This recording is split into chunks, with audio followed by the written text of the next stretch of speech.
Well, not only is it Monday, it's beginning of Turkey Week. And today, we're going to talk about R.I.P.D 2, Rise of the Damned. Don't go anywhere. Previously on the Nerdy Ronin Network. Okay, what's up, everybody? Breaking news, there's a new guest today. That's me, yeah.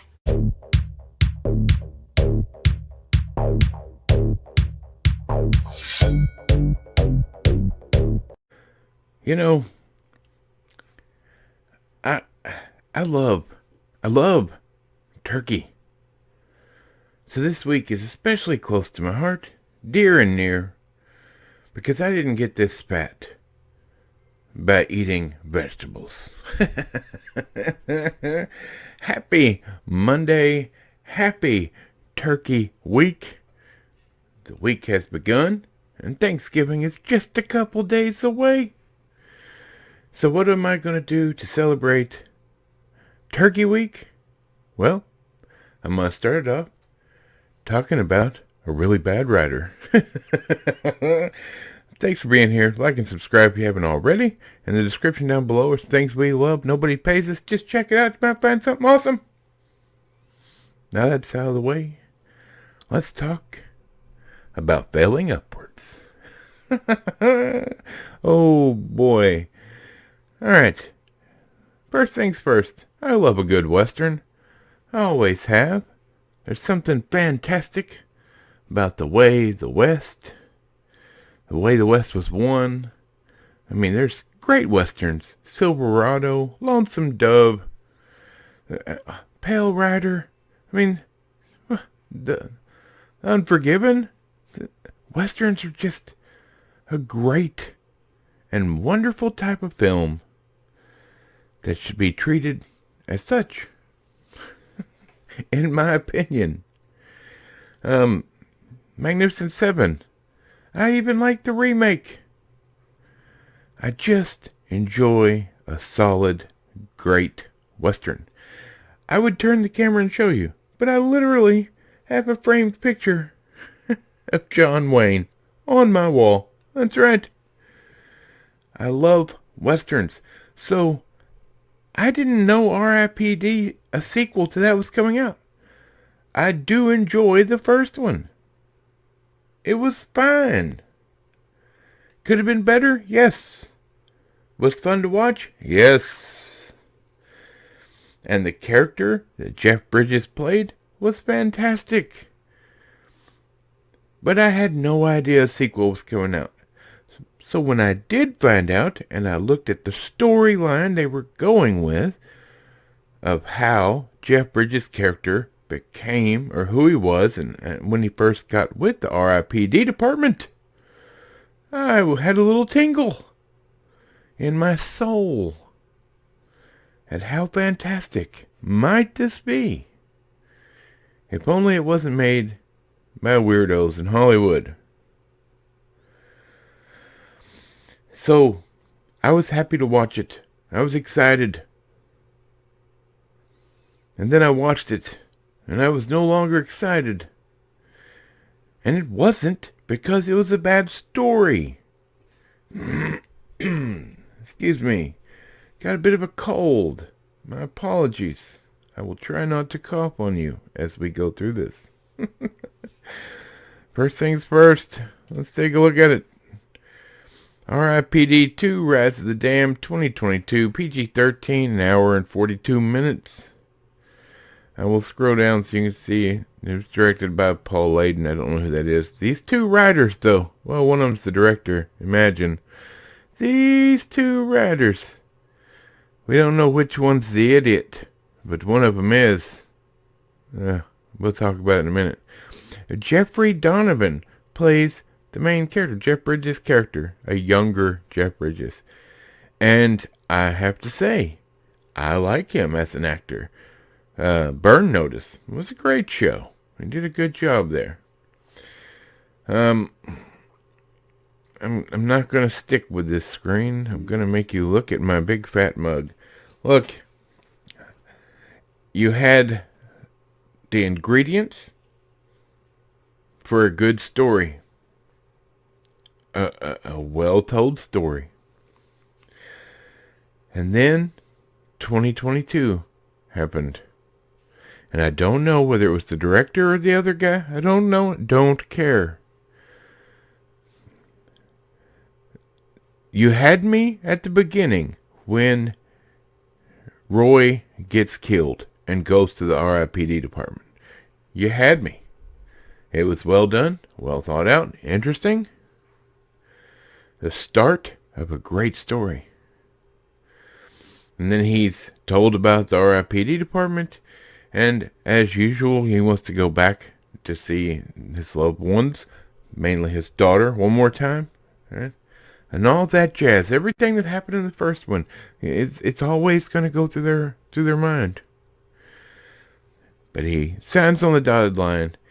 He goes back to Earth, and he's partnered up, once he gets back to Earth, with Joan of Arc. Fine. Okay. She's been around a long time.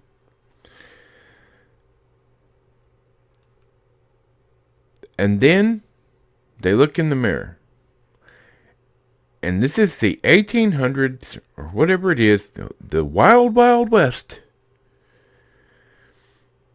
And both of them, the avatar, the person that everybody around them sees, it's two black women. Wearing guns.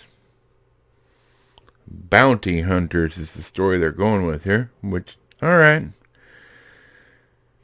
I mean, you couldn't have made it more difficult for them to do their job, hunting down people in the Old West. But that's fine. But you lost me when early on in the movie, Roy, his avatar, says, cool, cool. Seriously. This was a line. Now, if you remember with R.I.P.D. 1, Roy was a lady. The avatar you saw was a beautiful woman who talked like a cowboy. All, pew pew, funny accent, etc. So explain to me how young Roy, a sheriff in a western town, suddenly talks like, cool, cool, cool, it's cool. Yep. If you had done this in an honest way, I would have been alright with it. But you made the two main characters visibly black women in Old West times, specifically for one scene when they go to stay at a hotel and there's a no coloreds allowed sign above the front desk and they tell you to leave, and you draw your gun and you force them to burn that sign. There you go. That's the scene. That's why you did it. But from the moment you had Roy Cephas say, coo, coo, something he never would have said, nor would he have acted that way, you lost me. And the movie did go downhill. By the end of it, it was convoluted, and there were things that were unnecessary. And for the most part, Roy Cephas he could have fooled me that he was a sheriff. If it weren't for Joan of Arc and other side characters in the movie, he wouldn't have survived, I don't think. He just bumbled his way through. You didn't pay attention to the first movie, probably because Hollywood feels it bombed, so you just did what you wanted to do. But when you have an Old West cowboy say, coo, coo, it's cool, you're an idiot. So, great writing, Bob, or whoever did it. Andrew Klein or Paul Layden. there's nothing wrong with taking a stand against racism and slavery and things of that nature. That's fine when you do it honestly.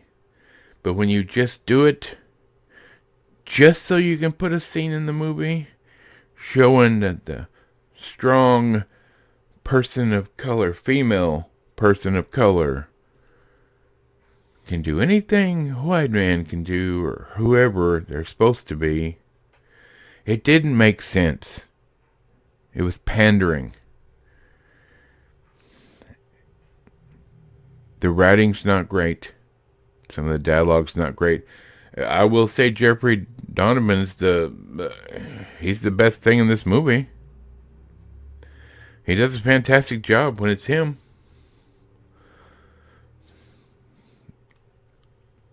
I had high hopes. They're not worth it. I won't buy this movie. I won't watch it again. And I can't tell you, hey, you should watch this. If you were a huge fan of the first one and you want to follow, continue with this in this world, it's fine, but you're going to be disappointed. It's nowhere near as good as the first one.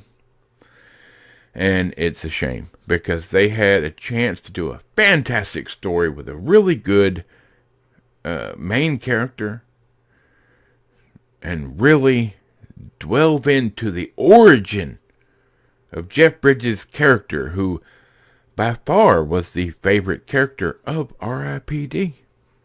It wasn't Ryan Reynolds, it was Jeff Bridges. And you've castrated him in this movie. It's too bad. Really. A good director and writer doing a prequel, the story of Roy, could have knocked this out of the park, which would have made more people go back and watch the first one again. Excuse me. But, nah. Bad job, Hollyweird. And Paul Layden.